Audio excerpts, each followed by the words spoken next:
Today I'm talking about Minions and Monsters, the latest film in the Despicable Me Minions franchise. And the basic premise is, in the Minions' continued search for the best bad guy ever, they eventually make their way to Hollywood during the 1920s and try to make it in the film industry. But of course, things go wrong.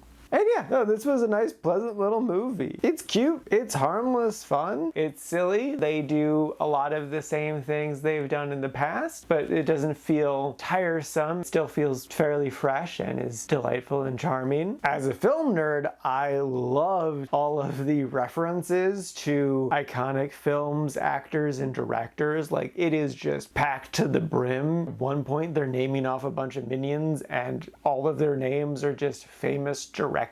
Or like they're flying around Hollywood and we see like some Buster Keaton, Charlie Chaplin references, like recreating iconic bits. Even at the beginning of the movie, they're in like a film museum, and that was fun and delightful to see. I will say, I do think the 90-minute runtime was a good choice. That, I don't know if the story really could have held it any longer than that, but they were like in and out and it worked really well. I definitely enjoyed the storyline with the alien robot, played by Jesse Eisenberg. It was just very silly, but tickled me in the right way. Though, I will say, actually, flying saucers and stuff is more of a 1950s Hollywood thing. In the wake of the atomic bomb and Roswell, New Mexico, that Hollywood got obsessed with space aliens. Though, I do think they actually kind of worked around that well here, in a way that was fun. It was cute. And I want to say, I did really enjoy the little Cthulhu guy. He was probably my favorite part. I think they did some fun nuanced stuff with him that was delightful, and he was just funny, and I loved him to pieces. Yeah, no, it was a nice, pleasant little movie. Like, I enjoyed it. It was clear the children in my audience enjoyed it. There were definitely some big, loud cackles a number of times, and that was just delightful. I laughed at jokes that went over kids' heads, so like it definitely had stuff for everyone. And yeah, no, it was a nice, pleasant, harmless little experience. You can definitely go into this without having seen any of the other Despicable Me Minions stuff. There might be some references you'll get more if you have seen everything. I've seen everything like once, so I don't super remember a lot of like the detailed lore, but yeah, no, this was a nice, pleasant little experience. I would totally recommend.